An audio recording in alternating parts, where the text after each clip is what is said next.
And welcome to another edition of the Hank Unplugged podcast. I mean, we love doing this podcast because we have the opportunity to bring the most interesting, informative, and inspirational people directly to your earbuds. And today we have an opportunity to talk to Dr. Paul Gould. And we've had him on the podcast before.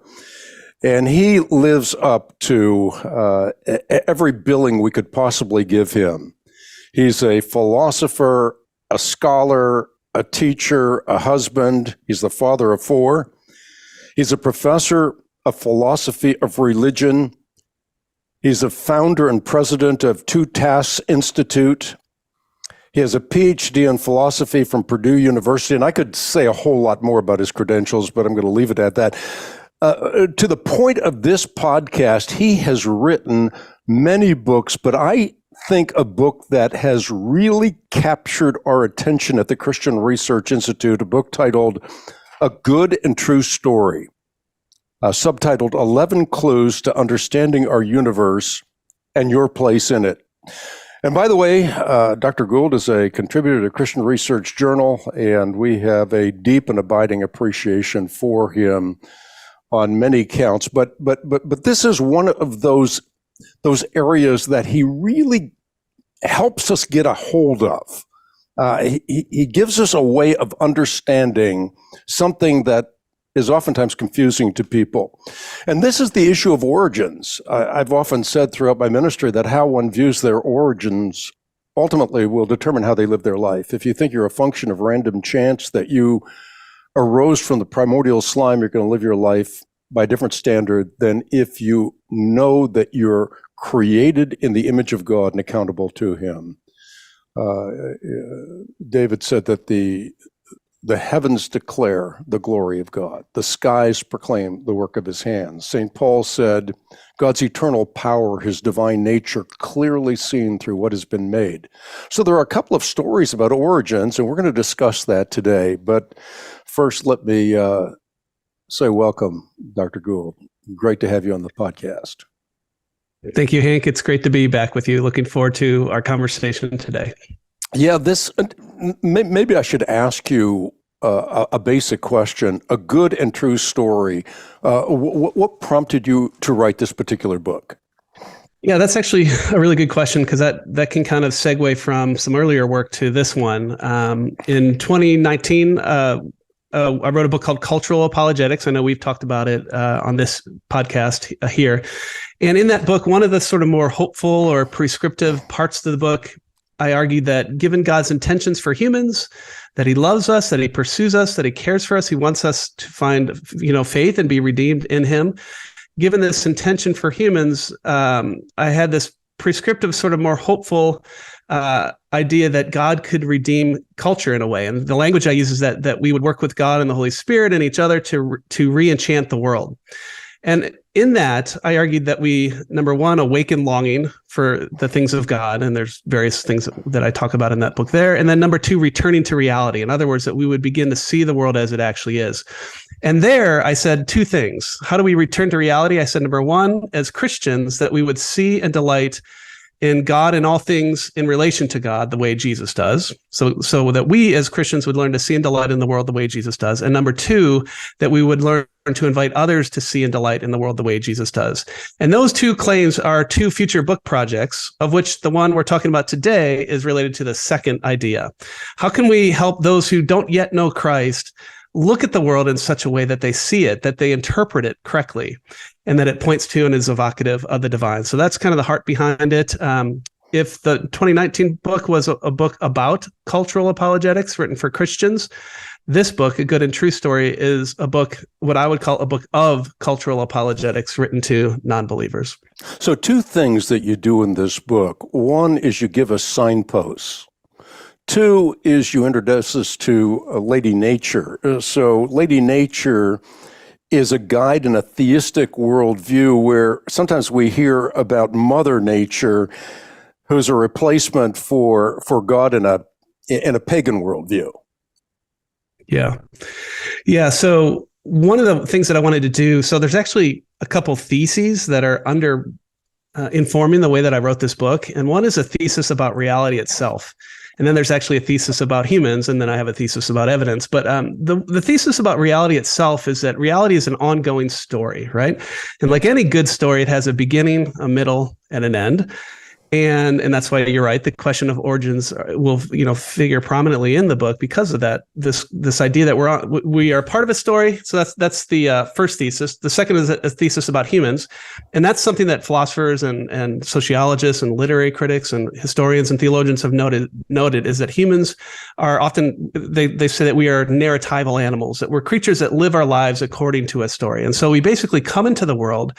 And we begin to immediately seek a story from which we can understand our identity and our purpose and our meaning. And so we're on this quest. And so that's kind of the idea, is that we're on this quest to discover the true story of the world. And in writing the book, one cool thing that I explored, or actually I found out when I was exploring the great questions of origin, right? The origin of the universe, the origin of life, the origin of species, and the origin of humans, was that in medieval travelogues, they would often call on this personification of of Lady Nature, basically. And Lady Nature would serve as a guide in these medieval travelogues to help people, look and notice and correctly interpret the world around them. And so in wanting to engage our imaginations as we embark on this quest, I thought that it would be important to have guides. And so Lady Nature, given the first 4 chapters are on the origins of, the world, the physical universe that we find ourselves in, she basically is the guide that is helping us, is pointing, saying, look at this, what best explains this, that kind of thing. And then you're talking about signposts as well, or cairns. That's right. So yeah, good. So, and actually that gets to the third thesis. If there's a thesis about reality that undergirds this, that reality is a kind of story, there's a thesis about human persons, and that's the idea that we are on a quest to locate our lives within the true story. The thesis about evidence is that it's widely available. So, evidence is everywhere. I think that anything and everything points to, in some way, the divine. But it needs to be rightly interpreted, right? So sometimes Stephen Evans, for example, who's a philosopher at Baylor, says that the evidence for God is widely available but easily resistible. And what he means by the easily resistible part is that it's everywhere, but it needs to be rightly interpreted. And that's why we need the guides. And so what I wanted to do was take 11 clues, 11 signposts that I think powerfully point to the true story of the world in a sort of special way. And I wanted to help the reader sort of focus on each of those. And then the metaphor, the central metaphor of the book, was that each of these clues or signs is kind of like those cairns on a journey when you're kind of hiking in the mountains, where you need the cairns to kind of guide you to the summit. And so each of these rocks individually, I think, is a sign or a clue. But then as you stack them up together, it helps us find our way, to our destination, which is to discover that true story of the world. Yeah, these cairns are going to be important for the rest of our life, not just for a podcast, because when the winds and the waves of doubt beat upon our house of faith, you can go back to those cairns. You can go back to those signposts and say, this is why I believe. Yeah. They give us, the guardrails. They, I've once heard it, if the great theological virtues are faith, hope, and love, faith is that which gives us eyes to see the path, but hope is that which sustains us on the path when life gets hard, right? And so we need faith, hope, and then of course love is the thing that we're destining with and toward ultimately in God. But you're right, like the walk of faith, the walk of life is hard, and we need help. We need guides. We need clues. We need signs. And thankfully, we need hope. And as it turns out on the Christian story, as we read in 1 Peter 1:3, that hope is a living hope, right? It's one that we can actually bank our lives on, and that's a good thing in a world. Otherwise there is no hope, and we're going to have angst and despair and a whole bunch of other stuff. So you say there are 2 stories, and the one story is taken just as seriously as the other story in the book. It's not as though you say, well, there's only one story, it's the Christian story, but you say there's the non-religious story. So give us some of the guideposts, as it were, by which people say, I believe the non-religious story, scientism, materialism, reductionism, and so forth. Yeah, good. So, I thought it would be helpful to kind of have a foil as we're kind of exploring these pieces of evidence, these clues, these signs. And one of the dominant foils, at least in the West, is the conversation that's taking place between the religious and the non-religious, or the theistic and the atheistic worldviews.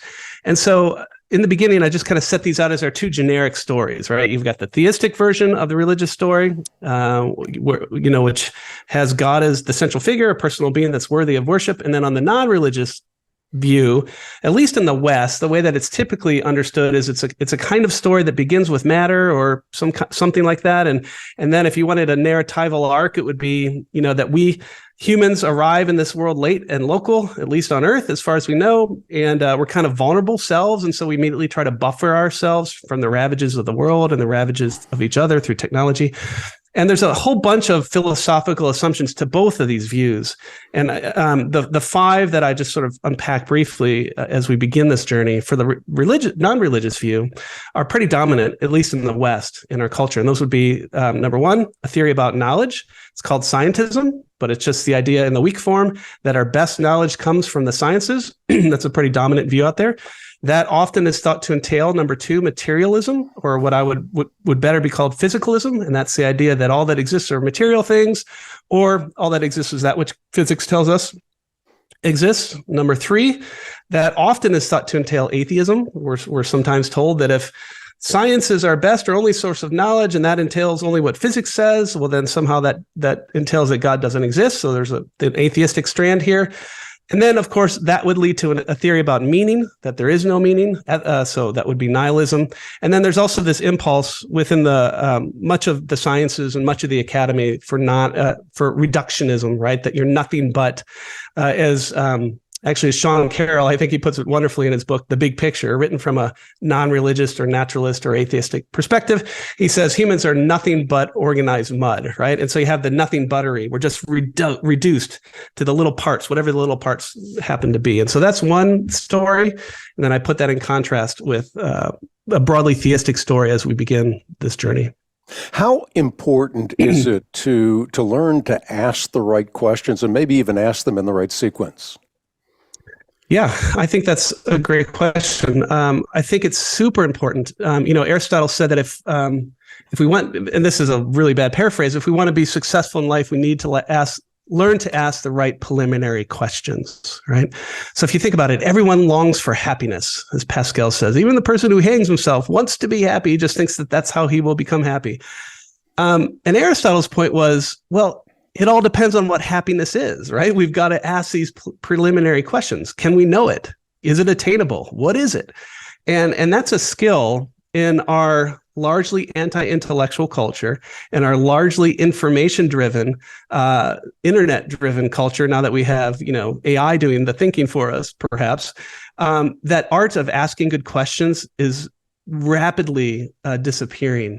And with that, though, our inability for wisdom, right? And and to live life the way that we ought. So it's super important. Yeah, I'm glad you asked that. Yeah, so let's get right into it and tackle each one of these cairns, each one of these signposts, each one of these piles of rocks that we can look back to when we're shaken in our faith. I run into so many people. I was talking to a young man just the other day, and he said, science has shaken my faith once again. So when that happens, you can go back to these signposts, the first of which is the universe. Talk about the universe and why there is something as opposed to there being nothing at all. Yeah. Good. Yeah, I thought it would be, if we're beginning with Lady Nature, if we're looking at the four great origin debates, right? Because we're looking at the beginning of the story. I thought it would be important, not only for everyone else, but because I find them super interesting topics in their own right, is to look at the origin of the universe, life, species, and humans. And when it comes to the universe itself, there's at least four facts that immediately cry out the more that as we begin to learn about certain features of the universe. Number one, that the universe is contingent, and all that means is that it exists, but it didn't have to exist, right? In the same way that I'm contingent, I exist, but maybe my parents, if they never met or if they never had kids, I would not have existed, right? So I'm a contingent being. As it turns out, the universe is a contingent thing. It exists, but it didn't have to. So that's a fact that cries out for explanation. Number two, it's temporally finite. Standard Big Bang cosmology tells us that the universe began a finite time ago. Number three, and this was actually mind-boggling to me, it's just immense, right? On average, they think there's 100 billion galaxies with 100 billion stars each. It's an immense universe with an immense amount of matter and stars and things like that. And then number four, it's finely tuned for life. And these four facts, again, cry out for explanation. And this is where you enter back into the story of the two competing views, right? Are these facts best explained by science or brute, or maybe they have no explanation, or is the theistic explanation the best explanation? And I argue that these four facts are best explained given the reality of a personal being that is God. I think in the context of the discussion, it's probably worthwhile to bring out the Kalam cosmological argument.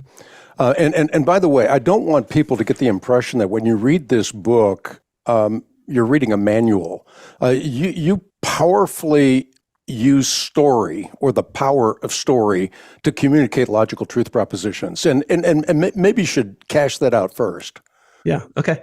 Yeah. I mean, given what I argue apologetics or cultural apologetics should be, where we engage the reason and the imagination, where we respect people as fully embodied humans that make culture and are shaped by culture, that we're creatures with emotions and imaginations and things like that. I wanted to write a story that helped people awaken to the goodness and truth and beauty of the Christian story, and to be at awe, because these features of the world that we're looking at, the 11, actually are, they, as Plato would say with respect to philosophy begins in wonder. Well, I think it's the same thing for the true story of the world. As we look at these features of the world, they ought to awaken in us a sense of wonder that sets us on a journey of discovery. So yeah, you're right. As a philosopher, as a trained philosopher who teaches philosophy, I love syllogisms. But as a human being and trying to love my neighbor, I want to help. I write this not for my peers, right, my fellow philosophers, but I write this as public-facing kind of philosophy. And so I write it with other epistemic values, including clarity, winsome. I think I share a lot of my own personal journey and things like that. So you're right. It's not strictly, although it's all there, I'm trying to communicate it in a special way. Yeah. So the cosmological argument. Kalam. Right. So this is a wonderful argument that's super easy. It actually is. Two premises and a conclusion. Anything that begins to exist has a cause. Premise 2, the universe began to exist. Therefore, the universe has a cause. And then as you look at the nature of the cause, that cause basically starts to sound a lot like the theistic God. And the way that science, you mentioned, your friend that you're talking to that said somehow science is making him think that God doesn't exist again. That is a kind of thought that's out there a lot in culture. But if we think about, the question is, how does science actually function with respect to the debates over ultimate reality? And the way that I would say it is that the empirical evidence from science serves as evidence in a philosophical premise that leads to a theological conclusion, right? So the empirical evidence, for example, that the universe is finite temporally, that it began, is evidence that we have from Big Bang cosmology, the expansion of the universe because of redshift and the microwave background radiation that we see all over the universe. These are data points that function as evidence in support of a premise 2 in the Kalam argument, that has a theological conclusion. And so that's what's behind there's actually 3 arguments that I'm presenting in that chapter, but that's one of them related to the temporal finitude of the universe. So you talk about the immensity of the universe you just mentioned. Now they're saying the universe has trillions of galaxies, each with billions of stars. The universe is maybe 100 billion light years in diameter. Multiply that by 5.9 trillion, you have the number of miles, but it's immense. It's incomprehensible. But how does that become a signpost toward God? Well, yeah, good. So what's so kind of interesting. In one way, the immensity, the sheer numbers, the sheer immensities, to me, it actually awakens awe and wonder. And that's just autobiographical. When I consider this, it's just mind-boggling, and it causes me to ask this question. And it's actually a question that has been debated since at least Copernicus, but probably forever, as we've been thinking, is, does the universe care about humans at all, right? Is there any reason to think that I matter? And so you have on the non-religious story, one of the guiding principles is something called the principle of indifference. And that actually, like, you can see this in Richard Dawkins and many who will just say the universe cares nothing for humans, right? And I think the immensity of the universe causes us to ask that question: does the universe care for us? And so you have a number of atheists that give these really kind of odd arguments from smallness. And it goes something like this. They're actually bad arguments, but they're like, the universe is really big and humans are really small. Therefore, the universe doesn't care for us, right? There's no point to the universe. And of course, that's not a good argument, but there is this sense in the immensity of the universe that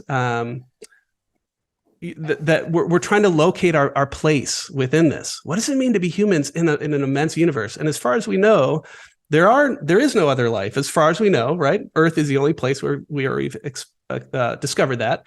And minds like ours are really late and really local in that story. And so that question just becomes front and center when I consider the history and the scope of the universe. So I wanted to include that as well. Yeah, sometimes you hear the argument that we're just a speck on a speck in the middle of specklessness. Yeah. The immensity of the universe makes us meaningless, and you sort of allude to that. But in reality, I think one of the things, this is not part of the book, but something maybe you can comment on. I oftentimes think that if we only lived for 70, 80 years, being around for a short period of time in an immense universe may point to our meaninglessness. But the fact is, we were created for eternity. We're not just exploring this universe for a short period of time, but forever. Well, I think just as we never come to an end of exploring the immensity of God, so we never come to an end of exploring the immensity of the universe, which he created. And he's going to recreate the universe now, Paul says, groans and travail, awaiting its liberation from decay. And this is going to be restored, and we're going to spend an eternity exploring God and God's created handiwork. Yeah. Yeah, I've actually got a lot of sympathy for that. I hope that sounds about right to me, right?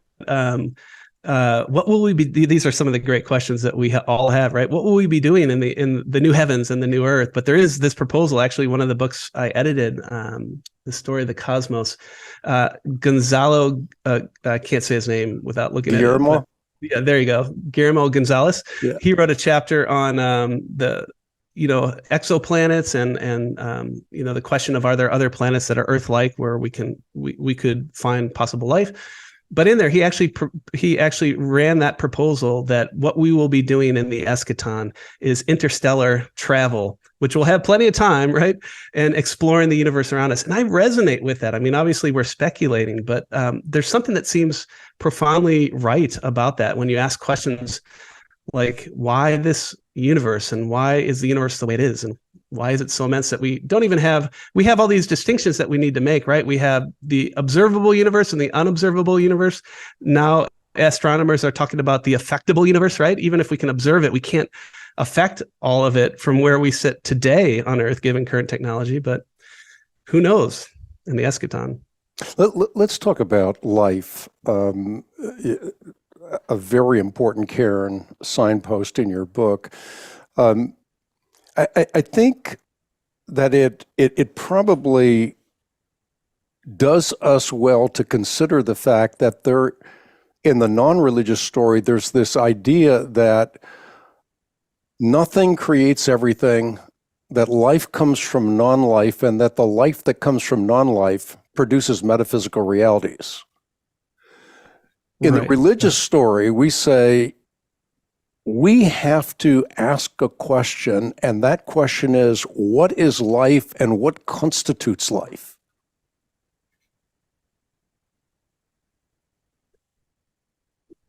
Right. These are, I mean, life itself is an amazing feature of the world, right? And again, it's something that we only are aware of in one place in a very humdrum galaxy in the middle of, a cluster of galaxies in some corner of the universe. And so there is this question, what is so special about this place that life, number one, arose?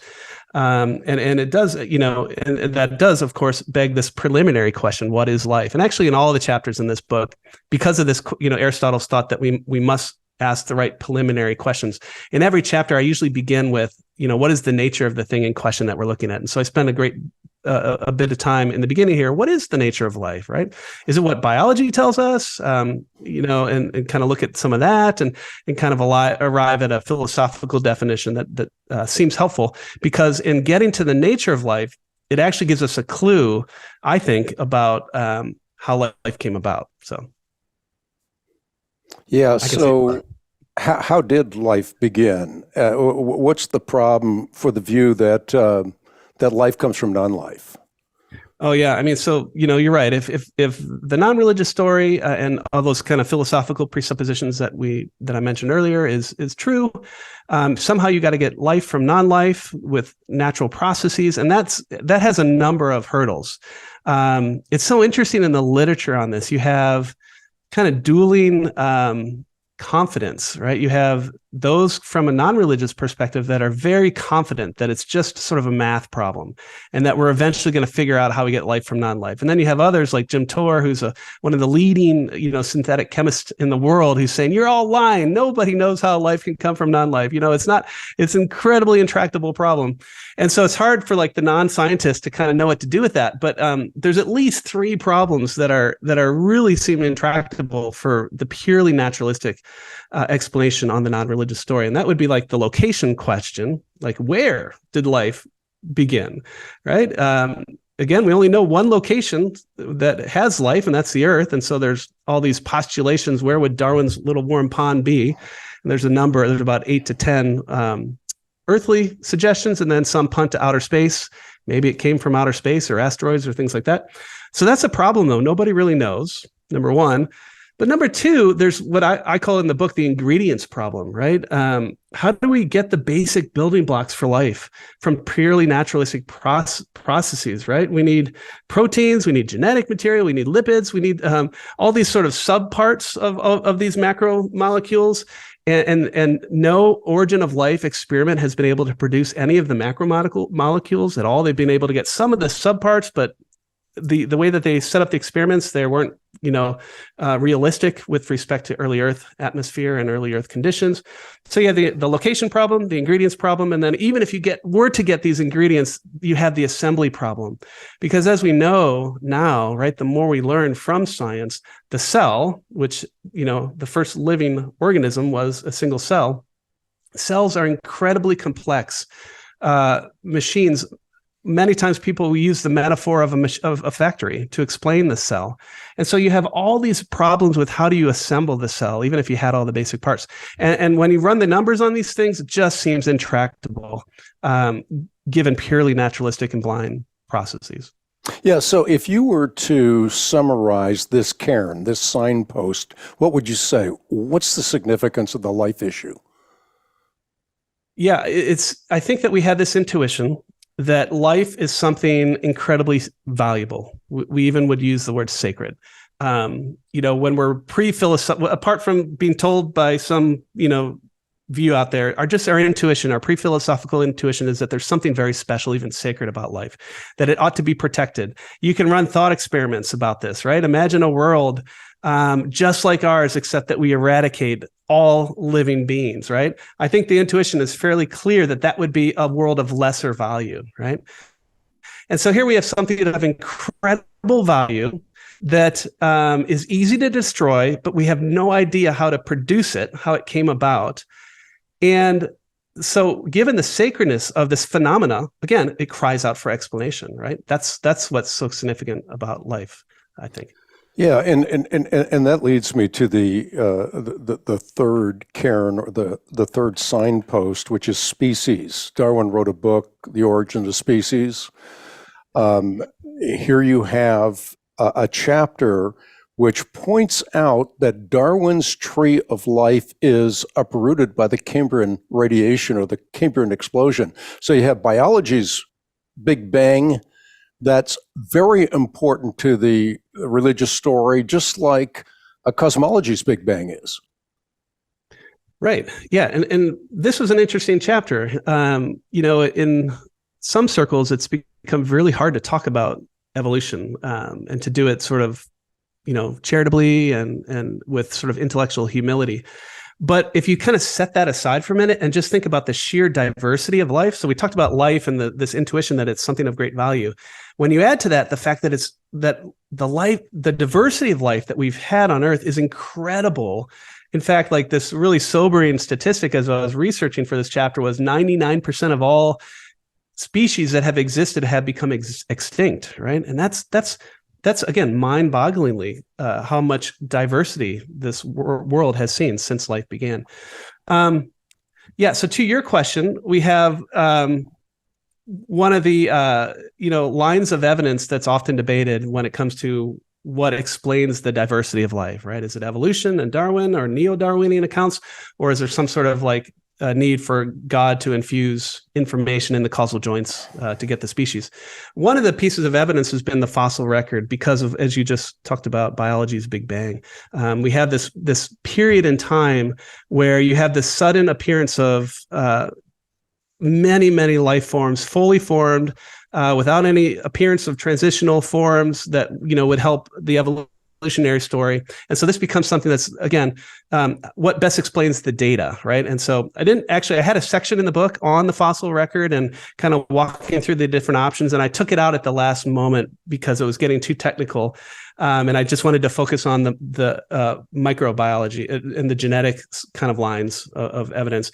But when it comes to the fossil record, you have, when Darwin wrote in 1859 and he continued to revise The Origin of Species, he says, right now the fossil record is substantially incomplete and it doesn't reveal any transitional forms. But if in some future date, when we do have the full or complete fossil record and we still don't have those transitional forms, that would cause problems for my theory, right? He basically says this. Well, now fast forward 150 plus years, and we basically have a pretty good fossil record. We think we've discovered pretty much, not everything, I'm sure, but we have a good idea of what it is, and we still see stasis and the fact that we don't have these sort of transitional forms. So we have these fully formed creatures without any obvious genetic link. And so I actually think that the best explanation for that is the sudden appearance that, something like a special creationist would argue that God basically infused at different times in history new body plans, new information, and created new species. Now, I don't know the details on that, but it seems that that's the best explanation for some of these big causal joints. Yeah, so we have transitions within the kinds, but not from one kind to another. The fossil record simply does not bear out Darwin's hypothesis. There's a great quote you use in the book by Hugo de Vries, a Dutchman, I think, who said, I think he was writing in 1905, something like that, but he said, natural selection may explain the survival of the fittest, but it cannot explain the arrival of the fittest. That's a good little turn of phrase to get in your head. That's right. And that seems right. If you look at the contemporary intelligent design movement, while you're right, that was 1904, 1905 that De Vries said that. That's still the same kind of idea that's driving much of the ID movement. Is that, and the question is how much can the natural selection, that mechanism, that naturalistic mechanism, how much can that really do? And I think the consensus, at least, the consensus for most biologists is that, I shouldn't even say most. A consensus is that it it can improve existing kinds, but it can't get you new information, right? And that's why there's this sort of revolution in evolution. You do have neo-Darwinians, but you also have non-Darwinian versions of evolution where they're looking for other mechanisms besides natural selection that can account for the rapid increase in information that you see in the fossil records. And that's just kind of an interesting shift, right? In a couple of years ago, there was a meeting in the Royal Society of London where biologists were basically admitting that neo-Darwinian mechanisms just can't get you the kind of information we need in evolution. And you'd think like that's a good thing. Oh, maybe they'll all look to God. But that wasn't what happened, right? Because that would be irrational. That would be unscientific, is what we're told. So what they did is it just began to look for other naturalistic mechanisms. And so now you've got a whole menu, 15 to 20 naturalistic mechanisms, and individually or together, those are the mechanisms on the non-Darwinian approaches to evolution that can get us the new information. And anyway, intelligent design folks, I think, have done a really good job exploring those, and their argument, which seems plausible to me, is that those additional mechanisms also come up short. One of the things you point out in the book, and I think it's something that's worth expanding on, is that we suffer in the modern world from nature deficit, or from, maybe we could call it light pollution, where we're stuck in an environment where we really don't see nature, the very lady nature that points us towards a supreme designer. Right. Yeah. This is this idea that we continue to buffer ourselves and further remove ourselves from reality. And you might think that, like, what's the problem with that, right? Isn't air conditioning and a good thing? And of course it is. But what happens is that so much of modern life, we're mediating our lives through technology, and we're living in comfortable homes. I mean, I'm talking to you today from our house here. And what happens, though, is we no longer see the world properly, right? And if part of our job as Christians now is to help others see the world as it is so that they can rightly see the creator behind the world, it's just going to make our job more difficult. And so that was what was going on there. Is we don't, given the fact that, even this statistic about how many creatures have become extinct, we even what we do see in the world is just a mere fraction of the amazing reality that is the world that God created.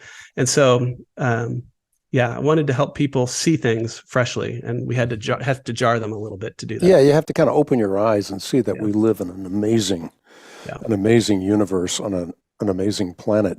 With respect to human beings, in chapter 4, you asked the question, can materialism account for the human mind? And I think that's a salient question. The mind and the brain, substance dualism, which I hold to, we say that the mind and the brain are not identical. Would you agree with that? Yeah, they're correlated, they're tightly integrated, but they're not the same thing. That's right. Yep. So in golf, oftentimes I say the mind is so incredibly significant because the mind causes the physical synapses of the brain to fire. So where your mind is really has a big impact on how well you play a sport, for example. But yeah, substance dualism, I think, is a really important point. But Daniel Dennett, he said this: if naturalism is true, then there are no conscious minds. Naturalism is true, therefore there are no conscious minds. So he would say everything's molecules in motion. There is no such thing as a metaphysical reality like the mind. Right. So, I picked Dennett. He's not the only, he's one strand of the non-religious story. He's an easy target. In some ways, he's an easier target, but he's also a prominent voice and a prominent view. What's so interesting, even, this book just came out, but there's a kind of movement in philosophy of mind to what you would call mind first views of reality, because they're realizing, like the Dennetts of the world, the atheists, sort of old guard atheists, right? Who, like Russell would be in the stream, Bertrand Russell, and Daniel Dennett's part of maybe what for a time were called the new atheists, that are very, hold to a scientism and materialism or physicalism and all those things. That's kind of shifting in the academy, in kind of my sense of it, because of the very argument that you read there. It just seems obviously false, right? That consciousness is an illusion, right? And if the first premise that you read there was, if naturalism is true, there are no conscious minds, right? And then premise two, naturalism is true, right? Well, then I would just say there are conscious minds. Therefore, it's not the case that naturalism is true, right? That seems like more plausible, given the fact that I think we have good reasons to think that I am, and you are, and we are conscious agents. So yeah, I wanted to look at Dennett, but there is an interesting shift that's taking place in the academy because they realize how hard it is to get minds from purely physical things. David Chalmers, who's a leading philosopher of mind, coined the problem of the consciousness as the really hard problem, right? How do you get mental creatures from material things? And that's the real hard problem. And Dennett, of course, is tackling that by denying the phenomena. And that just seems crazy to me. I had a guest on a few weeks ago, and one of the things he kept pressing is that we should never let anyone try to talk us out of our deep-seated intuitions. And this is one of those intuitions. You kind of know we have conscious minds, and conscious minds point us to a conscious creator. Yeah. Or at least it seems like a better fit, right? Because on theism, it's mind first, right? Before there was the physical universe, there was capital R reason, as Lewis puts in his book on miracles, or, there's capital M mind, right? Mind is prior to matter on the theistic view.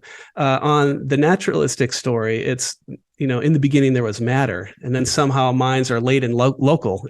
I love this phrase. Thomas Nagel wrote a book in 2012 called Mind and Cosmos. He used this wonderful phrase, eventually the universe woke up, right? Eventually this universe was such that minds evolved. And he's right. Like these, where did minds come from? And Nagel, even in his book Mind and Cosmos, says you can't get minds from a purely naturalistic Darwinian universe. And that's why Nagel and many others are moving to this middle view, that's a mind first view of reality, that says at the fundamental level of physics, these BBs, whatever they are, whatever the fundamental particles turn out to be, are bits of mental things, right? Because you can't get mental things from physical things. So you need to build the mental things into the foundation of reality itself. So you have this huge shift now because of the really hard problem, I think, is so intractable. So that's kind of an interesting move that's taking place in the academy right now. Another signpost is morality. Quick question. Is there a moral order? Is the moral order that is objective? Yeah, that was one of the questions that I think is important to explore. And I think, and the answer that I arrive at is yes, there is an objective moral order. And I think you can see that by the pure light of reason. Like you just mentioned, your guest who says, don't let people talk you out of your deeply held intuitions. I think Lewis wonderfully said in his book, Miracles, we can see by the light of reason that we ought to love our neighbor, right? We don't need a syllogism or somebody to teach us that. And I think that's true. We can just see by the light of reason that there is objective moral values and that there are objective moral duties in the universe, right? And in the book, I run through a bunch of what are sometimes called intuition pumps or thought experiments that you can give to see this. But yeah, I think it's pretty clear that there is objective morality. So then the question becomes, what best explains it? And that's kind of where I took it in that chapter. Yeah, can atheism account for the guilt that we feel when we do something wrong? Right. That's right. I think that, the three or four options that I considered in the book for what best explains or grounds objective morality are the universe, nothing, or God, actually. So I guess it was three. And I think that if I were not a theist, if I didn't think that theism offered the best explanation, I would probably go with nothing. What explains objective morality? Nothing does. It's just a brute fact. This is Eric Weilenberg's view. He adopts a view that's sometimes called Platonic atheism. Sometimes it's called brute fact atheism. And I think I would just go there, right? What explains it? Nothing does. It's just a part of the furniture of the world, right? And there's no explanation for it. I think that's the best thing.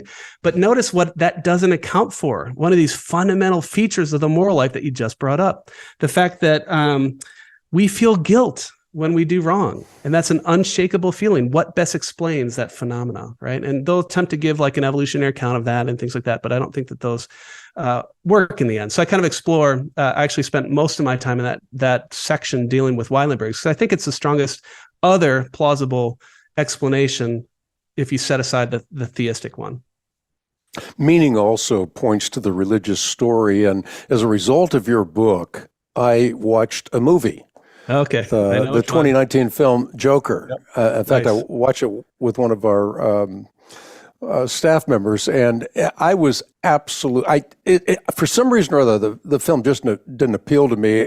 I didn't have any interest in watching it, but as a result of you writing about it, I watched the film, and I thought that was a brilliant, a stroke of brilliance on your part to bring up that film, because it really points to why so many people, or how so many people could believe that the universe that we live in has no meaning and therefore anything goes. In fact, Alex Rosenberg says science tells us our longing for a true story of the world is an illusion. There is no place for us. There is no I or self that longs either. There are just the physical facts. The physical facts fix all the facts. Yeah, that's funny. I was just like you. I didn't want to watch that movie at all, but my son, my college son, was home and wanted to watch it, and I'm so glad we did. Right, we had a great conversation, and you're right. It just struck me like this is about the question of, is there, what is the nature of life what is the meaning of life, especially if there's no God, right? And one of the pressing questions that I think the Joker, the 2019 movie, presses is this question: is it just tragedy all the way down, right? Is it nihilism? Is there no meaning to life? Or trying to flip the script, is it comedy all the way down, right? This is nice nihilism. Maybe Rosenberg likes to be a nice nihilist, I think, at times. And so I'm glad that I watched the movie too. I did not want to watch it, but it did provoke some thoughts, and I think it was a perfect setup for the foil of exploring. At this point in the book, I've turned the corner. If we're looking at the origin debate, I'm kind of going from phenomena to cause, right, to explanation for phenomena. Here, I'm switching it. Now we're looking at the contour of the human heart, and we're saying, what's the best fit with the things that we find within the human heart, the longings, as I call in this chapter on meaning, I call it the existential set. This set of 6 things that we long for: purpose, value, significance, intelligibility, identity, and transcendent. And so now I'm looking at these things and saying, what story out there fits in? Is it absurdism, right? Kind of like the Joker, common tragedy all the way down? That doesn't satisfy the deep longings of the heart. Is it nice nihilism like Alex Rosenberg? Just let's have fun. There's no meaning in life, but let's party. And if you can't have fun, take Prozac, right? That doesn't fit. And so I kind of catalog and argue that there is a story, what I call supernatural, enchanted supernaturalism, that is like lock and key, right? That does fit these deep longings of the heart. You mentioned nice nihilism, and I was struck by some of the examples that you give in your book. For example, the Australian writer Wendy Seifert, I guess is how you pronounce her name. She says, "I'm just a chunk of meat hurtling through space on a rock, pointless, futile, meaningless." And then she says that was one of the most comforting revelations of her life because she'd discovered nice nihilism. Yeah, kind of interesting. This is a new phenomena, right? I think that old guard nihilists were that life is tragedy all the way down. New Guard, I don't know if it's more Gen Z, right? New Guard nihilists are just like this article that you quoted. There's no meaning to life. Let's go party. Let's have fun. Let's make the most of it. And I guess, if my choices were between no meaning of life and of tragedy all the way down and comedy all the way down, I'd take nice nihilism, right? Of course. But the problem is, as many have noted, there's this wonderful book by Miroslav Volf on human flourishing, where he makes this point, and I think it's super insightful, that Pleasure, which is nice nihilism, just living our life for pleasure, kind of hedonism. Pleasure detached from meaning ultimately becomes vapid, right? It doesn't satisfy. It will never satisfy if it's detached from meaning. And so while nice nihilism sounds really fun, especially when we're in our 20s, it quickly becomes like the Joker in the movie, tragedy all the way down at the end, right? And that's the problem with it. We long for something that gives us significance and purpose and value. And none of that is around on either version of nihilism. Yeah, related to this, contrast enchanted naturalism with unenchanted naturalism. Yes. Okay, good. So yeah, the four possible stories that I review in this chapter on meaning are, ask this question: is there a meaning landscape? In the same way we could ask, is there a moral landscape? And nihilism, the two versions of nihilism that say there is no meaning landscape are absurdism and nice nihilism. And then there's a version of naturalism that says, no, there is a meaning landscape. It's just subjective, right? It's just found within culture and individual humans within culture. And so you have Owen Flanagan, who's also at Duke University, philosopher. He writes a book called, so it's interesting, I mentioned Chalmers, who says that consciousness is the hard problem. The title of Flanagan's book is The Really Hard Problem. Subtitle, Finding Meaning in a Materialistic World. That's the really hard problem. And so what Flanagan does, and I admire the effort here, right, is that he says we can get a kind of meaning in life, even though there's no meaning of life. We can get a meaning in life, and that's good enough, right? So there's a kind of subjective landscape, and that's what he's trying to do in that chapter. And he grounds it in culture and society and, the 21st century and things like that. The thing that's kind of interesting about that, though, or the problem, if you read the Meaning of Life literature, Josh Sechrist is a wonderful philosopher who writes on this, and he talks about the problem of the end. And on Enchanted Naturalism, we know the end of the story. The end of the story is that the human species at some point ceases to exist because the universe will at some point cease to exist. And the problem of the end is that knowing the ending of the story infects our enjoyment and meaning that we can find in it now. It's just like if you're going on a date. This is his example. If you went on a date with someone, but you knew you would never marry that person, it's going to kind of affect how you view the date, right? It's not something you're going to invest in. And that's the problem of the end. And that's the problem with Enchanted Naturalism, is we know at the end there is no objective at the widest level possible. There's no meaning of life, and that affects the meaning in life that we find today. So there is no such thing as enchanted naturalism, but there is such a thing as enchanted supernaturalism. I think at the end of the day, that's the only option, right, that works. Number one, it has a perfect fit with that existential set. Number two, you have instances of enchanted supernaturalism like Christianity that have widely explored this. I think of Pascal and his famous, this is paraphrasing, but the God-shaped void that we've been created with, that only God will satisfy. You've got the wonderful chapter by C.S. Lewis.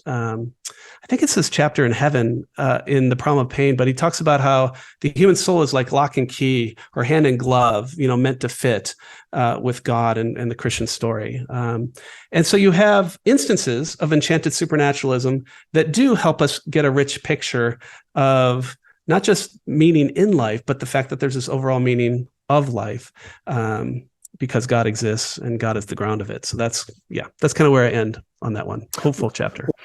One of the signposts that you have us take a deep look at is happiness. And you point out that there are a lot of counterfeits to happiness. So the relentless pursuit of pleasure, for example, is a counterfeit.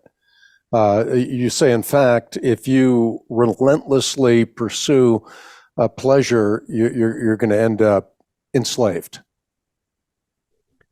Right. Yeah. There's this quote. I don't have it at the top of my, fingers, but by David Foster Wallace, who was a wonderful writer, died tragically, early suicide. But he basically says about worship that money, prestige, pleasure, he says that these things, if you make them your idol, I'm switching the language, but if you make them the thing that you think will satisfy, they will eat you up, right? That they just ultimately will create miserable people. And that's, but On the other hand, in culture, at least popularly, because we no longer ask preliminary questions, what is happiness? We just sort of imbibe this idea, because maybe part of the American dream, that happiness is fame or fortune or pleasure or success. And so I wanted to explore those and really give them their due, right? Because we all want to be happy. That's something that we begin with. Everyone longs for happiness. If you ask any person, what do you want most out of life? Their answer is, I just want to be happy. Well, then we should at least consider what happiness amounts to and if we can ever attain it. And so in there, we have, at this point in the story, I've invited other fellow guides. So along with Lady Nature, Lady Philosophy has joined us at this point, and she was actually with us all along. But I'm interacting with Boethius. She's identifiable. Yeah, she's identifiable. That's right. Yeah, but because I was interacting with Boethius, who in 5th century, he wrote this book called The Consolation of Philosophy, where he's basically thrown in jail. He's awaiting his execution, and he's basically out of mind, as he puts it. And so Lady Philosophy appears to him and says, "You've lost the path of reason." And he's questioning, was I happy? Right? I had all these things, now they're gone. What is happiness? And so Boethius, with Lady Philosophy as his guide, personified wisdom, they explore in that book these very questions that are relevant to the 21st century, way back in the 5th century. And Boethius considers every one of those contemporary versions. Happiness is wealth, success, fame, pleasure, and they find them, with Lady Philosophy's help, wanting. And then, of course, they arrive on what the nature of true happiness is. And for Boethius, no surprise, it's something about union with God. And so I kind of unpack that a little bit in this book, but that was the foil there. Yeah, you also say to be happy, it's necessary to connect pleasure with meaning. Yeah, that's right. So it's not like pleasure, fame, success, wealth are bad things. It's just that they're not ultimate things, right? And as it turns out, on the Christian story, every one of those are ingredients in our happiness. But they're ingredients. They're not the thing itself. And even in the Christian story, I love, again, C.S. Lewis, The Weight of Glory, this essay that he wrote called The Weight of Glory. Part of the weight of glory that we have as humans, glory in the sense of fame. There's two senses for glory. One is excellence, kind of virtue, kind of perfection. The other is fame. Well, we have both senses of that in the afterlife. We become an ingredient in God's happiness. That's the weightiness of the human person. And we also have a kind of fame, right, in the face of God. In the afterlife and in now as well as believers. And so all these things are important, and that's why they're important to discuss, but they're just ingredients, not the thing itself. Yeah, we're created for a distant land. Your chapter on pain, I love this chapter. I so often think of Charles Haddon Spurgeon when he said, "Were you ever in the melting pot, dear friends? I have been there, and my sermons with me. The result of melting is that you arrive at a true valuation of things, and then you're poured out in new and better fashion." So you can almost hope for the melting pot. You can almost hope for pain and suffering, because then you arrive at a true valuation of things. So do pain and suffering give us reason to think that God does not exist, or the inverse? Good. So we're certainly told that, right? In fact, you know this, Hank, but the number one argument when you look at the arguments for or against God's existence, the number one argument on the atheist side is the problem of evil. Either God cannot exist or God probably doesn't exist, given the amount, the distribution, and the horrific nature of evil and suffering. So it certainly is cashed out as an argument against the existence of God. And of course, any book that is honestly trying to explore the true story of the world has to deal with the problem of pain, right, and suffering and evil. And so it's super important to deal with that.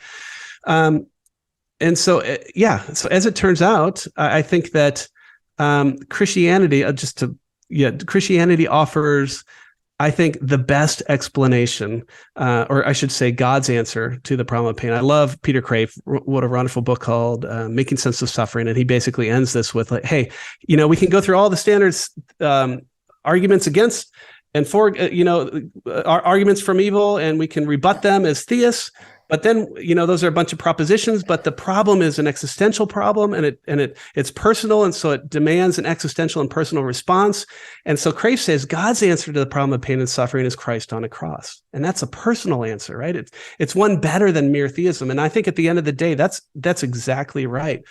Christianity alone gives, I think, the most satisfying answer to this question, because you get the God of love who pursues his creation, his creatures who have run from him, and takes on all pain and all suffering on himself so that one day we can, experience freedom from that pain and suffering. So yeah, I ultimately think that pain, the last thing I'll say, and I'll throw it back to you, is there was a study done years ago, like if you could ask God one question, what would it be?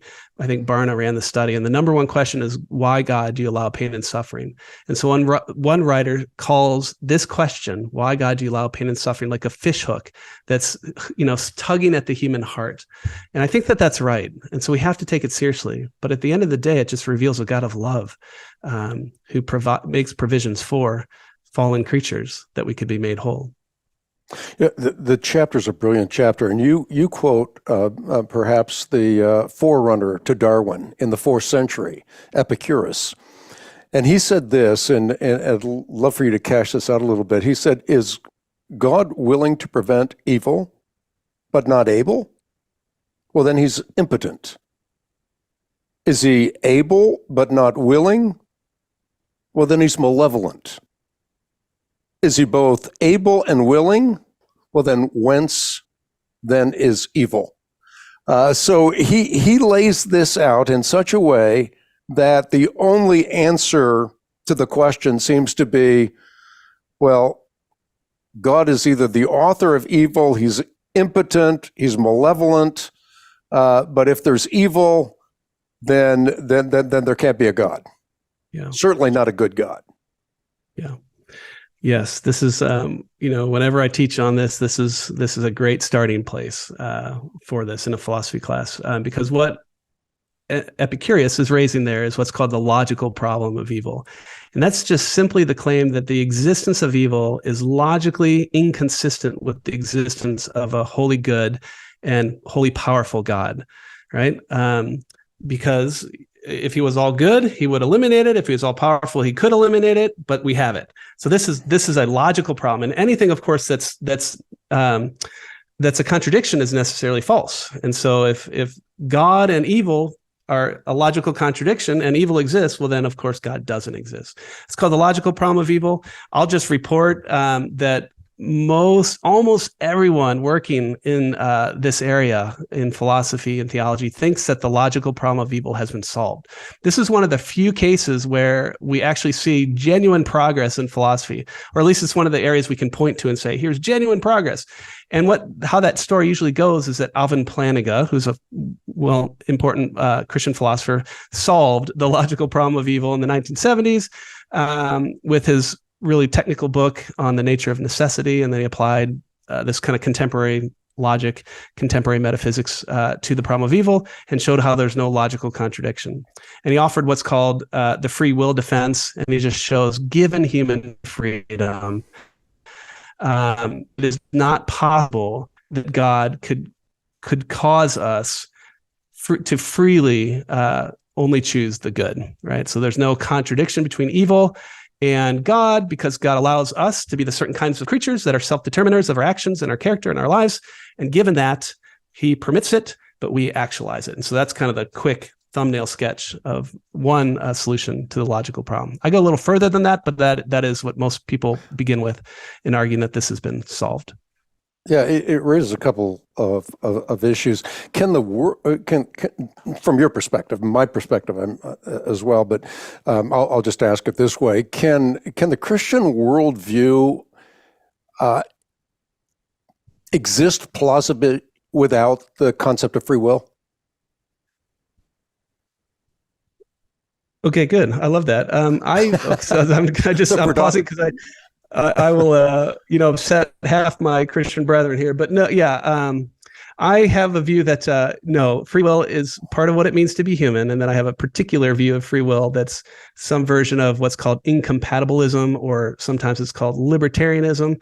The version I hold is a version of source incompatibilism called virtue libertarianism. So there's a whole long story there that I could give you, but the basic idea is that we are creatures that can shape our own lives, and that we have a kind of power available to us such that we are self-determiners of our character, our actions, and our very life story. So we have real skin in the game. And I think that's, without that, we don't have a story, right? We don't have a good story, certainly, right? If we're just, determined to act a certain way or things like that. And so, yeah, I do think that free will is essential to what it means to be human. And of course, there's a lot of debate about this, but some people would even root that in the fact that we're created in the image of God. God is an intellect and a will. Humans have an intellect and a will. God is free in this, I think, virtue libertarian sense, and there's good reasons to think that we are too. So there's a whole lot there, that can of worms, but that's my quick thought. Yeah, sorry to get you into hot water. It's all good. You make a statement, and I mean, there's an easy explanation to this, but you say God can't do everything. God, Yeah. We think God can do anything. You say, no, he can't. And, if you think about it, you're absolutely dead right. But at first blush, it sounds wrong. God can't do everything. He can't do anything that's possible. Right. I do a lot of speaking, like at Summit Ministries, to high school students in the summer. And they get up in arms when I say this. I usually ask, how many people think God can do anything, right? This is omnipotence. This is all powerful. And pretty much everybody raises their hand. But that's never, in the history of the Christian tradition, never been the definition of omnipotence. It's always been something like God can do anything that's logically consistent and doesn't go against his holy good nature, right? So God can't create a square circle. God can't create a married bachelor. God can't cause free creatures to do only the good, and things like that. God can't do evil. Like, there's tons of things that God can't do because he's wholly good and he's perfectly rational. And so, yeah, it does sound at first not so great, but it actually, if God could do the logically impossible, well, then he wouldn't be perfectly rational, and then he wouldn't be worthy of our worship. So it cuts both ways, right? So we need to be careful when we make our claims. But yeah, the traditional view, and even in Scripture, God cannot lie, right? That's in Hebrews. Even in Scripture, there's things that God cannot do. So it's okay to say that, because that's in fact what it means. You make another bold claim, and that is the claim that there's no such thing as pointless evil. I think this is a really important point. Yeah. Right. So we want. Okay, good. So if the logical problem of evil has been solved, let's say, almost everybody agrees. There's at least two atheistic philosophers I know that think that Plantinga and others didn't solve the logical problem, but most, including William Rowe, Paul Draper, who I interact with in the chapter, others say, no, we solved the logical problem. Let's move on to what's called the evidential problem. The evidential problem just says, given all this evil, probably God doesn't exist, because for all we can tell, much of the evil and suffering we see in the world is completely pointless. Now, there are some theists, like Peter Van Inwagen, that will agree and say, yeah, there is some pointless evil in the world. But most theists are not willing to go there, and I don't want to go there either. I think that I agree with, your listeners might not want all this detail, but I agree with Eleanor Stump, who's a wonderful philosopher, she has a high bar for theodicies. Theodicies are giving God justifying reasons for evil. She has what's called a person, I'm forgetting what it's called, but basically a person-centric bar, such that the evil and suffering that happens to you must be for your benefit, not for humanity in general, not for some other creature, but for the person undergoing the suffering. That's a very high bar for giving a reason for God allowing evil. And Stump's answer then, given that high bar, which is one that I'm super attracted to, is that the only reasons why God allows evil and suffering in any person's life is for one of two reasons. Number one, either to prevent that person from further distancing themselves from God, their highest good, or number two, to draw them closer to their highest good, which is God. And those are the only two reasons for allowing evil. And I'm I'm really attracted to that view. And one of the reasons why this view works and only works is because you have to extend the God justifying reasons into the afterlife, right? I think that Tolkien's insight at the end of The Lord of the Rings, when Sam, and Frodo are back at the Shire, and Sam's like, "Why are you leaving?" He's going off to the Grey Havens, and Frodo says, "Hey, there's some wounds that time cannot heal." Right? The intuition is that some of our wounds in this world, I don't think will totally heal, but in the afterlife, right? All of those things will be made right again. And I'm pretty attracted to that view. I don't know how I got here from your question, but that's where I'll stop. No, it's a good answer. I was thinking as you're speaking, I just quoted this at a wedding of one of my daughters last weekend. It's called The Weaver. I was in a restaurant in Southern California, and I saw this placemat in a Coco's, actually. And it had this little poem, and I decided to memorize it. And I've used it many times, but I think it sort of explains what we're talking about. It goes something like this: "My life is but a weaving between my Lord and me. I do not choose the colors. He weaveth steadily. Oft times he weaveth sorrow, and I in foolish pride forget he sees the upper and I the underside. Not till the loom is silent and the shuttles cease to fly will God unfurl the canvas and explain the reason why the dark threads are as needful in the weaver's skillful hand as the threads of gold and silver in the pattern he has planned."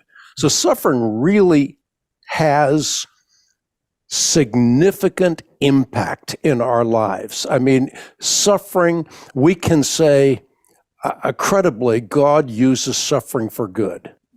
Mm-hmm. Yeah. Right. And part of the thing, this is there's a number of places in the book where I'm sharing a little bit more personal about my story, but I share a time when I actually experienced a great loss in my own life. And I actually was reading Eleanor Stump, this person I just mentioned, her book, Wandering in Darkness, and she named it. And it was heartbreak. And so here I was, a philosophy professor who's taught for decades on the problem of evil, but I didn't know what heartbreak was. And suddenly I'm at this place where I have this feeling at the level of my gut that this is what it means to be broken and stripped of a deep longing of the heart, actually. And then I had like different eyes to see. You're right. Like suddenly I'm in the grocery store, I'm at the restaurant, and I'm looking around at the faces. I'm like, oh, there's heartbreak over there. And there it is there. And so it's actually helped me. You're right. So going through this suffering in my own life, I'll not embarrassed to say, but my life has been pretty easy. But going through that period of suffering gave me eyes to see and to really appreciate the importance of wrestling with this, and that God is good even there. Yeah. You have a chapter, I love this chapter 9. It's simply titled Love. What is love? This is one of my favorite chapters. Actually, the Love and Beauty one, we're finally getting to the piece that I just really loved writing. Okay, so what is love and why include it? Well, it seems to be something that we think is of great value. And I love what I was really struck by. I was reading, I've been reading on the virtues for years, and I was reading Joseph Pieper, who's a Catholic theologian, philosopher who writes on the virtues, and I was reading his chapter on love. And he has this wonderful little sentence where he says the fundamental affirmation of love is, "I'm glad that you exist. I'm glad that you are." And I can remember reading that for the first time thinking, that's right. That's profound. And that's right. That's what love's fundamental affirmation is. And so I wanted to explore this. This is like, in a work on apologetics or cultural apologetics, we don't usually think about the argument from love to God, but there is one. And so what I did is spend some time looking at the nature of love. And then I asked, what is the best explanation for this deep love that we do see in the world? What is love? Well, it has at least 4 features that we notice, 5 features that we notice. It's multi-directed, right? We can love things and food and people. It's complex. It's deep and enduring. It's active and passive. And of course, it's of deep value. And so then the question was, what best explains those features of love? And I had a chance to look at the contemporary literature, and there's actually a rich tradition of philosophy of love. And I canvassed those only to discover that Aquinas, the 13th century celibate monk, probably got it right. And for Aquinas, I'm convinced that this is the best account of love that I've found. Love is the desire for two things. Love is the desire for the well-being of the beloved and union with the beloved. And that seems to capture the phenomenology, the features of love that I experience in my own life and that I think others experience in theirs as well. You point out that if you take the non-religious story, love comes into the picture very late in the game. Yeah. I mean, I suppose that's true of Islam as well. For Islam, you have a Unitarian God. A Unitarian God doesn't have an object apart from the universe to love, and therefore is morally deficient, doesn't have the attribute of love. But in either case, if we just go to the naturalistic worldview, love comes into the picture late. Yeah, right. It's not fundamental to reality. It's late and it's local, for all we know. It's in one place. And so then what's interesting is you can run an argument from the kind of deep love that I articulate there, that's basically Aquinas' view, to theism. And it goes something like this. It's very simple in the book, hey, given naturalism, this kind of love is really surprising, right? Because it's late and local, and it's like an evolutionary byproduct of survival. But on theism, it's not surprising. Therefore, according to a rule of inference called the likelihood principle, the existence of love provides strong evidence for the existence of theism. So why is love not surprising on theism? Well, on the Christian story, love is at the center of reality itself, right? I love your point. I hadn't actually thought about that with the Unitarian God of Islam versus the Trinitarian God of Christianity. At the heart of the Trinitarian God is love, right? This is the most fundamental fact of reality. It's a relational fact, and it's a fact about love. And so it wouldn't be surprising, given that fundamental reality is love itself, that this loving being would create a universe with creatures that can love. And that's actually a piece of evidence that can figure into a pretty cool argument from love to the God of theism. Yeah. Maybe this is regressing a little bit in terms of the book, but I think it's important to the overall structure of the book. Explain your use of conceptual landscapes. Good. Okay. Well, I think that it goes back to something that J.P. Moreland, my first philosophy professor, drilled into my mind. And my students who I teach now will recognize this comment. But JP said, if you want to be good thinkers, you need to learn to make distinctions. And if you want to be good teachers, you need to learn to teach distinctions. And that has been something that I have followed for years.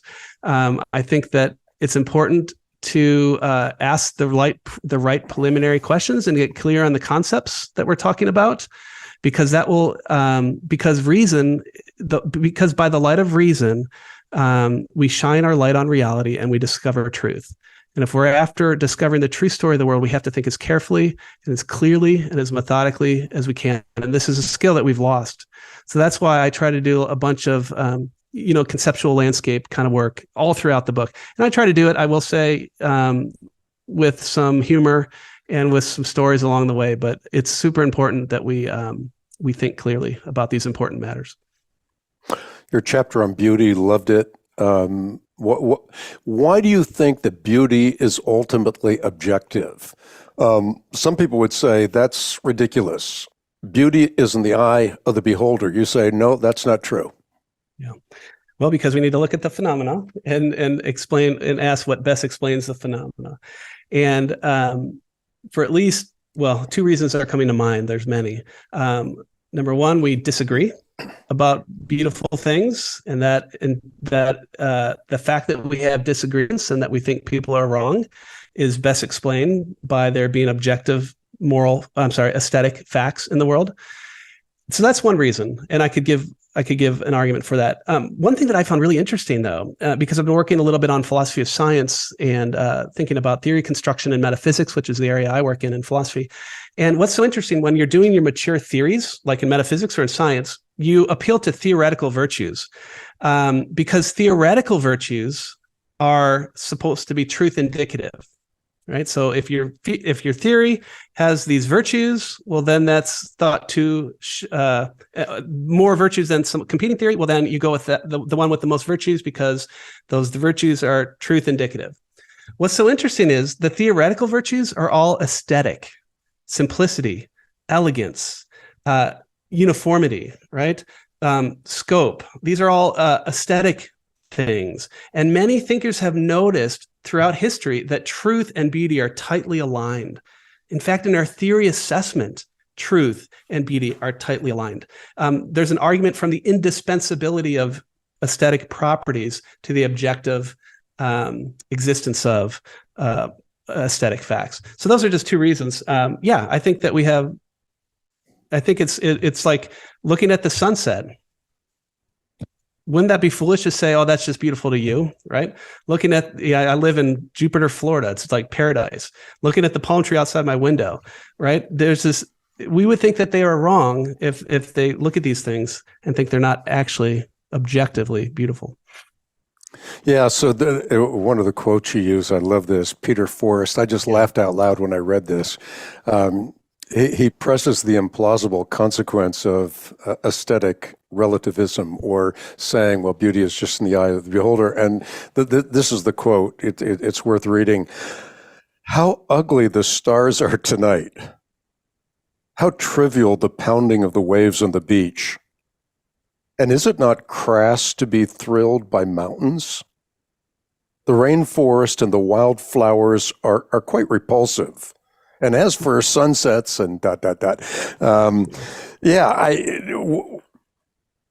You read that quote and you say, yeah, beauty is not just in the eyes of the beholder. There is objective beauty. Mm-hmm. Yeah. So then the question becomes, what do we do with that fact, right? So now notice what's happening to our universe. We began with physical facts, looking at the universe, Lady Nature. Then we started looking at like moral facts and meaning facts. And now we're looking at aesthetic facts. Suddenly our universe is quite interesting, right? There's all these features of the world that are way more rich than the scientific view of the world sometimes tells us on the non-religious story. So again, we ask what best explains it. And you can run the very same kind of argument that I ran in the argument from love. I look at two specific features of objective beauty in the world and argue on theism they're best explained, and naturalism they're utterly surprising. And those two features are, number one, that the world is saturated with beauty. From the heavens above to the microscopic below, everywhere we turn our mind's eye, including the laws of nature itself, we find beauty, right? It's saturated. Now, think of the analogy with an artist, a human artist. A human artist can create beautiful things. Because of my research on beauty, I'm trying to learn how to draw, because I want to learn to see the world. And I think that will help me to learn to see the world better, maybe, if I can develop some art. And I know, because I'm really bad at it, that it's hard to create beautiful portraits, landscapes, right? But an artist can do that. If nature and natural processes are all that there is in the universe, you wouldn't expect the universe to be saturated with beauty, because it's hard to create beauty. You'd expect it in maybe, get lucky in different pockets of the world, maybe, or something like that, but it's saturated. That's one fact or piece of evidence. The second piece of evidence is what philosophers, theologians, and sociologists have noted throughout history, including atheists, is that beauty has a kind of transcendent quality to it. It's evocative of the eternal, as one would put it. From Plato on, they've noticed this. And even the atheist says, given this evocative nature, the universe is kind of a sham, right? So you want to take these two facts, the fact that the world is saturated with beauty and the fact that it's suggestive of like a kind of personal communication, a transcendent nature to it. What best explains that? Well, on naturalism, again, that would be surprising. On theism, given God himself is the source of beauty, or beauty itself, it's not surprising. So beauty, as it turns out, is another powerful reason to think that God exists. And you've already touched on this, but maybe to elaborate on this a little more, even when you talk about how you've started to draw, because it gives you a concept, an understanding of the world, the beauty of the world, and that leads you to the religious story or the Christian worldview. Mm-hmm. What is the chief value of art? And why is it so important that art remains art and doesn't become random and distorted? I love this. Yeah, I taught a class here at PBA on philosophy and literature, but it was really our philosophy of art class and for part of that. And we read Gordon Graham's book, Introduction to Philosophy of the Arts. And in there, and this is the view and I talk about this in the book we're talking about, Good and True Story. I talk about these different theories. I'm convinced the view that it's called aesthetic cognitivism, but it's just the view that the chief value of art is cognitive. And what he means, the chief value of art is it helps us understand the world around us or the human experience of the world. That's what art does. It's kind of like, and this is what I love about artists, and I think philosophers can play this role too. Artists are men and women who basically pull that curtain back on reality and help us get a glimpse, I think, of prime reality the way that it really is, right? That's the benefit of art. You could even give like an eschatological function or telos to art. That good art, I think, helps us see what reality one day in the transformed, renewed heavens and earth will be like. That's what art does. It's evocative of the divine, but it helps us to see, understand, and appreciate reality. And ultimately, I think, done well, it can lead us to worship. Yeah, and as you just alluded to, it points us to the divine artist. Right. That's right. Mm-hmm. Yeah. Religion, your last chapter, fantastic chapter. I mean, the book just keeps getting better as you go through it, and I hope we've done justice to the book because when you read it, it's just intoxicating. You can't stop reading it because you tell wonderful stories, and you just have a gift for doing this. But how do you define religion? Good. Yeah. Good. I thought in any book seeking to discover the true story of the world, we should talk about the thing that the majority of humans in the history of our species have engaged in, which is religious activities. Religiare is the Latin word to bind. And so religion is seeking to unite heaven and earth, God and man. And that's, in generic terms, what religion is. And I thought, in this chapter, actually, I have guides in the book along the way. I'm inviting guides to kind of help point us in the right direction. In this last chapter, this is the most personal, where I share some of my own journey coming to faith in Christ and just kind of share a little bit about that. But yeah, so it begins with all the religions can't be true because they contradict each other, right? I thought that it would be important to state that because that moves away from this sort of false idea that's out there sometimes that all religions are equal paths to God, right? I think we need to move beyond that to discover the true story of the world, the true religion, the true religion that God founded. And that moves us off of that purely logical blunder that all religions are the same to the question of evidence. And so I just share briefly the evidence that was persuasive to me as a freshman in college was among other things, the evidence for the resurrection. And I just briefly go into it there, more sharing my biography than the actual evidence, but I'm pointing the reader to it and helping them see that all the clues that we've been exploring, all of them converge on this true story. And it turns out to be a good story. And if you go all the way back to the book I wrote, Cultural Apologetics, my definition of cultural apologetics was that we want to help others see that Christianity is not just true to the way the world is, but it's true to the way the world ought to be. That it's both good and beautiful and true, right? And that's what I wanted to end with, was not only did we discover the true story, but it satisfies all the longings of the heart in a way we discover our true name. And as it turns out, that true name, and this is where I end, is beloved on the Christian story. Expand on something that you just touched on very briefly. I think it's worth expanding on the idea that all religions can be false, but they can't all be true. Good. Yeah, this is just a point of logic. Given the law of non-contradiction, two mutually exclusive statements cannot be true at the same time in the same sense, right? So if we just take two religions and boil it down to a set of propositions that they claim. Within the Christian faith, you would find a proposition affirmed that Jesus is God or divine. And within like the Islamic faith, you would have a proposition that's the negation of that. Jesus is not divine, right? So just on a pure logical point, one of those statements is true and the other is false. Either Jesus is or isn't divine, right?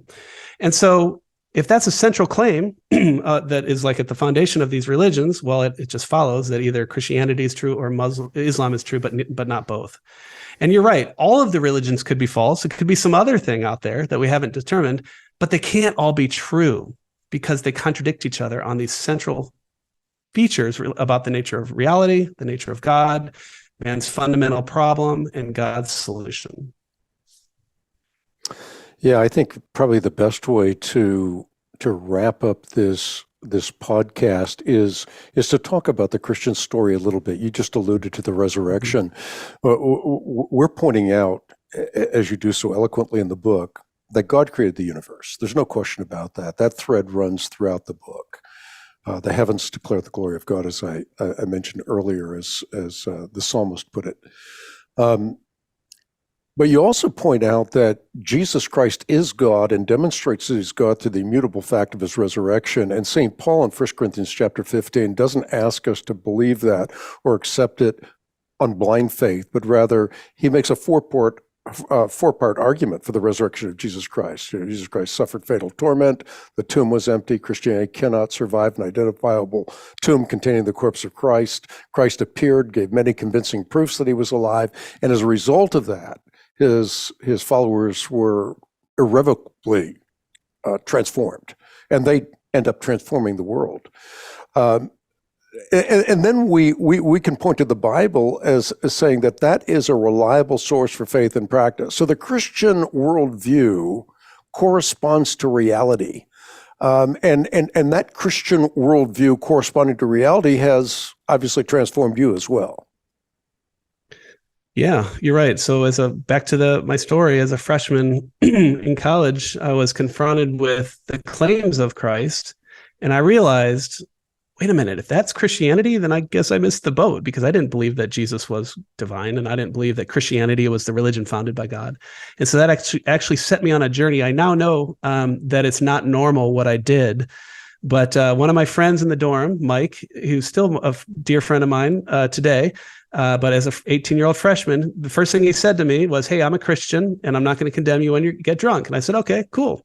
And I went to Mike after hearing about the gospel and asked him more about it. And so basically, he took me to an apologetics class for my whole freshman year. So every week I'd go into this church as a non-believer, and I would go into this classroom with a bunch of other students and this professor, and he'd have a stack of books on the table, and we'd talk about the topic.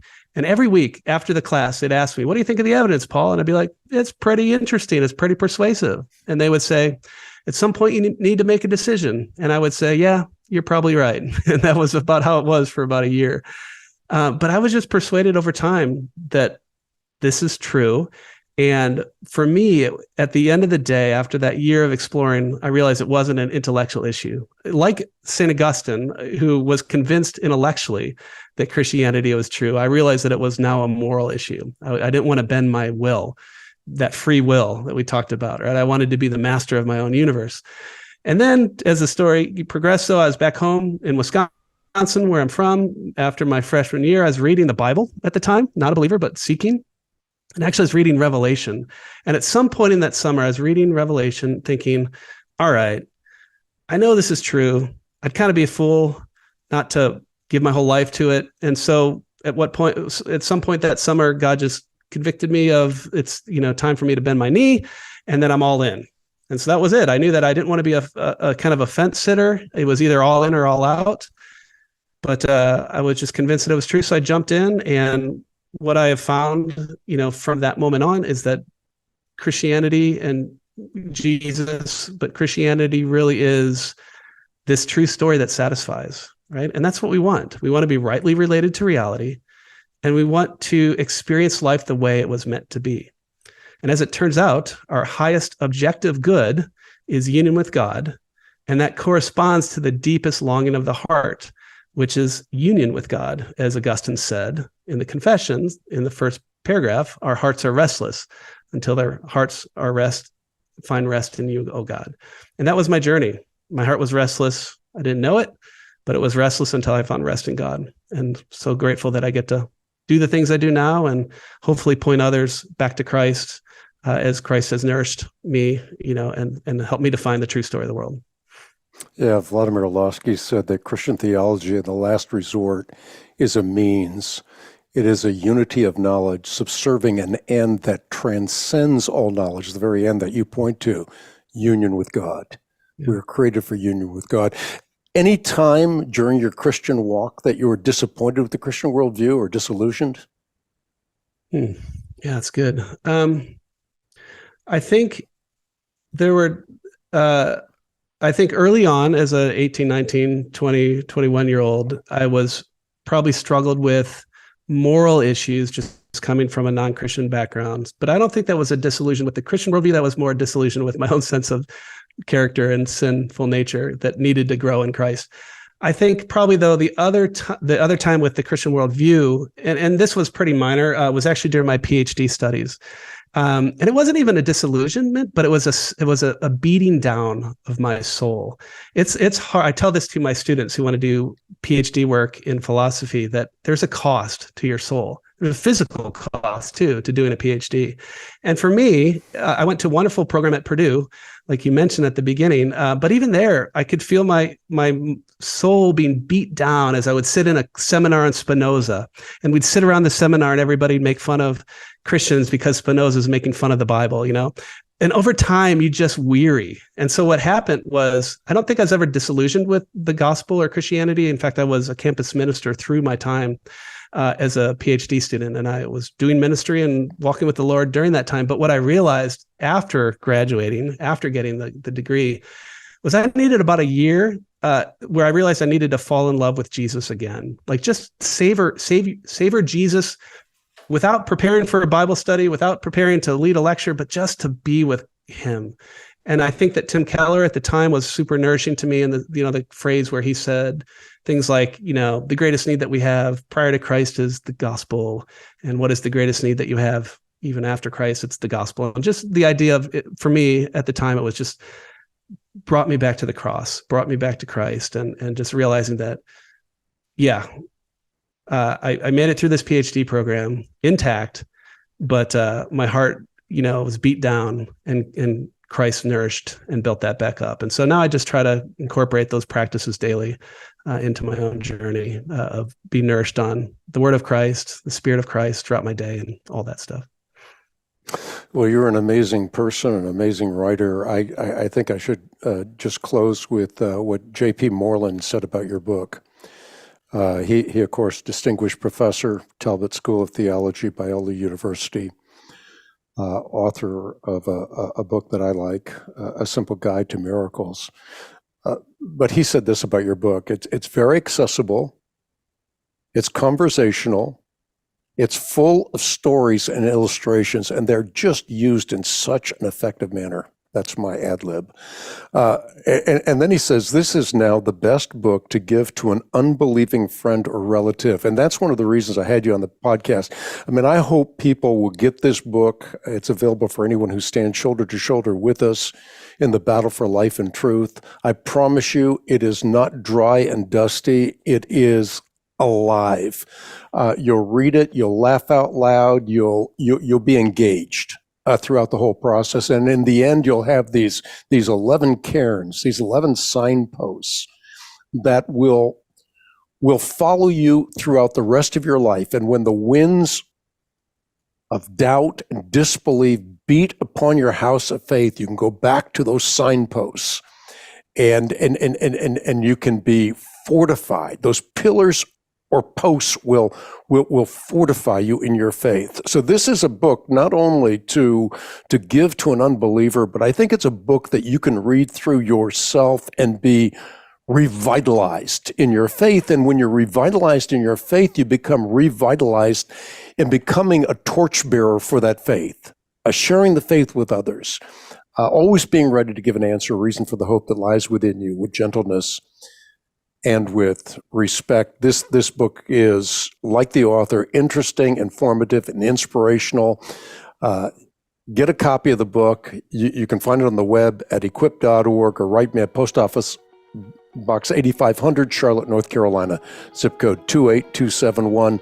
And for everyone tuning in, thank you so much for your support of this podcast. Look forward to seeing you next time with another Hank Unplugged. So long for now.